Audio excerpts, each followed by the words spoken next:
अर्थारति भक्ति क्या है? क्या यह सर्वोच्च अवस्था है? प्रेम सर्वोपरि तत्व है और प्रेम का जो परिपाक है वही है रस। और रस जब पूर्ण स्थिति को प्राप्त होता है वही रंग कहलाता है। कहा ना कि जय जय श्री हितु सहचरी भरी प्रेम रस रंग, प्यारी प्रीतम के सदा रहती जो अनुदिन संग। प्रेम ही रस है और रस ही रंग है। एक ही तत्व तीन रूपों में लीलायमान है, प्रेम रस और रंग। अब इसमें ये नहीं कह सकते कौन बड़ा कौन छोटा। कारण क्या? क्योंकि प्रेम ही तो रस बनता है। प्रेम यदि नहीं तो रस कहां से? रस नहीं तो रंग कहां से?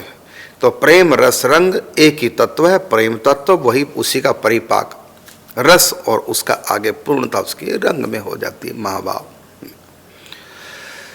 तो आपने पूछा कि ये समर्था रति, रति का सीधा सीधा अर्थ होता है प्रेम भगवान से।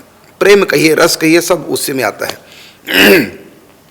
समर्था का अर्थ शब्द से ही पता चला, समर्थ प्रेम करने में, प्रेम का वो रस, वो आनंद झेलने में और उनके आर्ट में हम समर्थ हो, यही तो है समर्था रति। जहां पर कोई त्रुटि ना हो और मन इतना, और ये मन भी ये नहीं होता क्योंकि इस मन में समर्था रति आ ही नहीं सकती, ना इस तन में ना इस मन में। उसके लिए मिलता है भाव देह। जैसे आप उड़ नहीं सकते लेकिन स्वप्न में आप उड़ भी सकते हैं। प्रत्यक्ष में तो कभी ऐसे करके उड़ नहीं सकते। हमको बड़े सपने आते हैं, हर तीसरे चौथे दिन ये सपना आता है कि हम ऐसे करके उड़ रहे हैं आकाश में।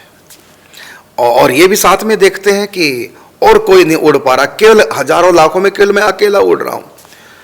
तो ये मैं बहुत बार सपना, हर चौथे दिन तीसरे दिन ये सपना आ ही जाता है उड़ने का।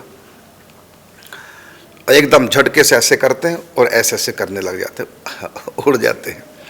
अब जैसे ये शरीर उड़ नहीं सकता, ये शरीर में इसलिए समर्थ नहीं कि उड़ जाए, लेकिन सपने में उड़ सकता है। ये शरीर नहीं होता, सपने का शरीर अलग होता है, वो मनोमय शरीर होता है। वो हमारे संस्कार, कर्म, स्वभाव, गुण और प्रकृति, इन सब का उसमें सहयोग होता है और मनोमय, मन का बना होता शरीर, वो उड़ जाता है, एक छलांग में ऊपर उड़ने लग जाता है। तो जैसे हम उड़ नहीं सकते शरीर से, केवल स्वप्न के शरीर से उड़ सकते हैं, इसी प्रकार से अच्छा वो स्वप्न के शरीर में उड़ना भी अपने बस में नहीं होता। यदि आप सोचे कि आज मैं सोऊंगा तो सपना का शरीर धारण करके उड़ूंगा, तो ये आपके हाथ में नहीं है। इसी प्रकार वो जो समर्था रति है वो इस शरीर के होते नहीं, हाँ उसके लिए भाव देह मिलता है भीतर साधना के द्वारा, सिद्धावस्था में, और गुरु संत भगवंत की कृपा से तो हमको सिद्ध देह मिलता है भीतर। उस सिद्ध देह में यही समर्था रति होती है। जो ब्रज की सखी हैं, गोपी हैं, इनमें समर्था रति है। कहते यदि आम व्यक्ति के पास समर्था रति आ जाए तो क्या होगा? क्यों नहीं आ सकती? वो झेल ही नहीं पाएगा उस सुख को, उस आनंद को, उस रति को। वो तो मूर्छित हो जाएगा। यहीं पर देख लो कितने लोग हैं प्रेम में ऐसे विह्वल हो जाते हैं, अपने आप को संभाल ही नहीं पाते, कहीं तो गिर पड़ते हैं प्रेम में। और संतों में जब प्रेम का आवेश आता है तो पागल जैसे हो जाते हैं, गिर पड़ते हैं, मूर्छा आ जाती है। कई बार तो ये मूर्छा घंटों नहीं, कई बार तो कहीं कहीं दिन तक भी रह सकती है, नहीं संभाल पाएंगे। तो प्रीतम की सेवा जो है, प्रिया प्रीतम की, वो समर्था रति के बिना हो नहीं सकती। अब देखो प्रिया प्रीतम आपके सामने आए, यदि आप समर्थ नहीं उनके प्रेम के, अचानक सामने आ गए तो आप उनको देखते ही रो पड़ेंगे और मूर्छित होकर गिर पड़ेंगे, उनकी सेवा कर ही नहीं पाएंगे। जिनमें इतनी रति आ जाती है वही भगवान की सेवा कर सकते हैं, नहीं तो नहीं होगी। शरीर की भी पूरी सुधरे ऐसा वो भाव देह होता है, उससे हम प्रिया प्रीतम की सेवा करते हैं और हम उस रति को सहन कर लेते हैं और उसमें भी हमारी सेवा चलती रहती है। जैसे उदाहरण के रूप में विदुरानी जी हैं। विदुरानी में प्रेम आया, लेकिन प्रेम में वो भूल गई अपने कर्म को, अपने शरीर को, कि मैं क्या कर रही हूं, क्या करना चाहिए, भूल गई। और उस भुलावे में क्या किया कि छिलके भगवान को खिला दिए और गिरी उधर, क्योंकि ध्यान ही नहीं, प्रेम में बह गई। मतलब वो समर्थ नहीं हुई उस प्रेम को झेलने में।